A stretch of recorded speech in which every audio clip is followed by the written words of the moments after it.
Imagine, tu veux investir dans un ETF sur le S&P 500. Tu en trouves 5 différents sur ton courtier, tous suivent le même indice. Alors t'en prends un au hasard et tu passes à autre chose. Problème, deux ETF qui suivent le même indice peuvent avoir des performances très différentes sur 10 ans. Et la différence, elle se joue sur des critères que la plupart des débutants ignorent complètement.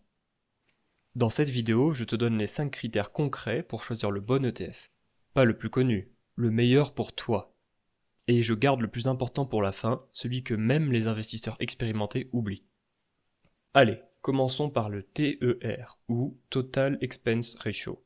C'est le coût annuel de l'ETF exprimé en pourcentage.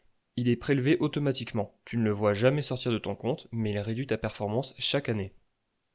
Un ETF à 0,07% de frais contre 1 à 0,5%, ça semble minuscule. Mais sur 10 000 € investis pendant 20 ans avec 7% de rendement annuel, la différence dépasse 8 000 €. Prends une règle simple. Pour les grands indices comme le S&P 500 ou le MSCI World, vise un TER inférieur à 0,2%.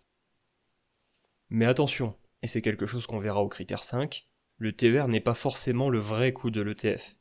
Il y a un chiffre encore plus fiable et tu passes peut-être à côté.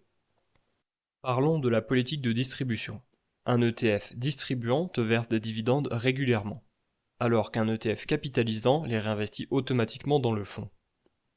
Pour un investisseur long terme qui n'a pas besoin de revenus immédiats, le capitalisant est généralement plus avantageux. Les dividendes sont réinvestis sans friction fiscale et les intérêts composés font leur travail. Si tu veux générer des revenus passifs, le distribuant peut avoir du sens. Mais attention, en France, chaque versement de dividende est un événement fiscal qui peut être taxé. La bonne nouvelle, le critère suivant, lui, peut te sauver d'une mauvaise surprise encore plus coûteuse, la fermeture pure et simple de ton ETF. Et oui, ce risque est lié à la taille du fonds. Un ETF avec peu d'actifs sous gestion peut tout simplement fermer.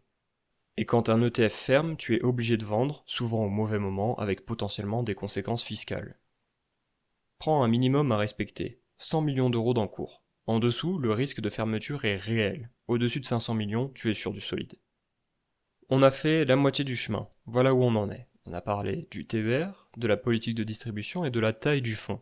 On va maintenant parler réplication et tracking différence. Maintenant, voyons la réplication. Un ETF à réplication physique achète vraiment les actions de l'indice. Un ETF synthétique, quant à lui, utilise des contrats financiers pour reproduire la performance sans détenir les actions directement. La réplication physique est plus intuitive et transparente. La synthétique peut être plus précise pour certains indices difficiles à répliquer et parfois plus efficace fiscalement sur les dividendes américains. Pour un débutant, si tu peux, commence par du physique. C'est plus simple à comprendre et le risque de contrepartie est moindre. Et maintenant, le critère que j'avais annoncé dès le début, celui qui va peut-être te faire reconsidérer des ETF que tu croyais trop chers, la tracking différence. Celui-ci, c'est le critère le plus méconnu et pourtant l'un des plus importants.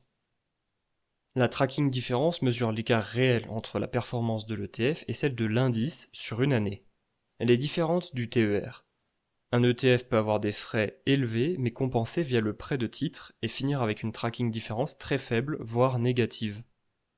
Autrement dit, un ETF cher sur le papier peut en réalité te rapporter plus qu'un ETF pas cher, car il traduit mieux les performances de l'indice. C'est contre-intuitif, mais les chiffres ne mentent pas.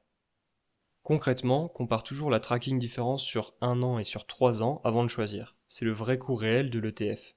Donc, pour résumer, quand tu choisis un ETF, vérifie le TER, la politique de distribution selon ta situation, la taille du fonds, le mode de réplication et surtout la tracking différence. Ces 5 critères prennent 10 minutes à vérifier, et ils peuvent faire une différence de plusieurs milliers d'euros sur le long terme. Si tu veux savoir sur quel site comparer les ETF facilement, je te prépare une prochaine vidéo là-dessus, alors abonne-toi pour ne pas la rater.